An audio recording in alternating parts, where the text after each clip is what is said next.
Hello, അസ്സലാമു അലൈക്കും. എല്ലാവർക്കും വീഡിയോയിലേക്ക് സ്വാഗതം.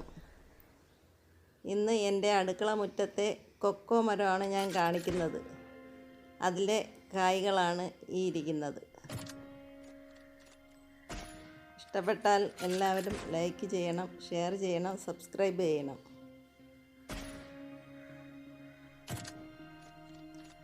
ഇതാണ് എൻ്റെ കൊക്കോ മരം. അടുക്കള മുറ്റത്ത് ഞാൻ നട്ടുപിടിപ്പിച്ചതാണ്. 6 മാസമുള്ളപ്പോഴേ ഇതിന് നിറച്ച് പൂക്കൾ പിടിക്കുമായിരുന്നു. പക്ഷേ അതങ്ങെല്ലാം പൊഴിഞ്ഞു പോകും. പിന്നെ 5 വർഷം കഴിഞ്ഞപ്പോഴത്തേക്കാണ് ഇതിൽ കാ പിടിച്ച് തുടങ്ങിയത്. ഇതിൻ്റെ കായിൻ്റെ ഉപയോഗം നിങ്ങൾക്കറിയാമല്ലോ. കൊക്കോപ്പൊടി നമ്മുടെ വീട്ടിൽ തന്നെ വേർതിരിച്ചെടുക്കാം. ഇതിൻ്റെ അകഭാഗം റംബുട്ടാൻ്റെ കായുടെ അകം പോലെ തന്നെയാണ്. നല്ല ടേസ്റ്റാണ് കഴിക്കുന്നത്. അത് ഉറിഞ്ചി കഴിച്ചതിന് ശേഷം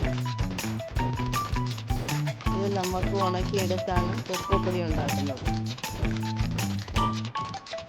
അതുപോലെ എല്ലാവരും ഒരു തൈ വെച്ച് പിടിപ്പിക്കണം.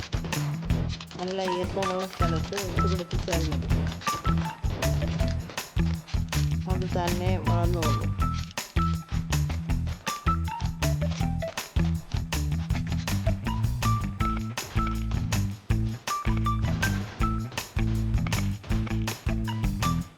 കൂടെ ഒരു കോഴി വിട്ട് കൊടുക്കണം.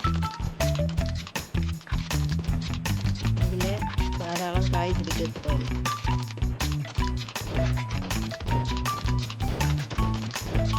ഇതിൻ്റെ കായ് ഒന്നെടുത്ത് ഞാൻ അകഭാഗം കാണിച്ചു തരാം, മുറിച്ച് കാണിച്ചു തരാം.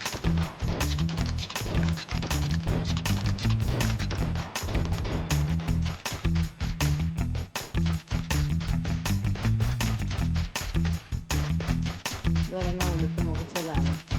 ഇതുപോലെയാണ് ഇതിൻ്റെ അകവശം ഇരിക്കുന്നത്. നല്ല ടേസ്റ്റിയാണ്.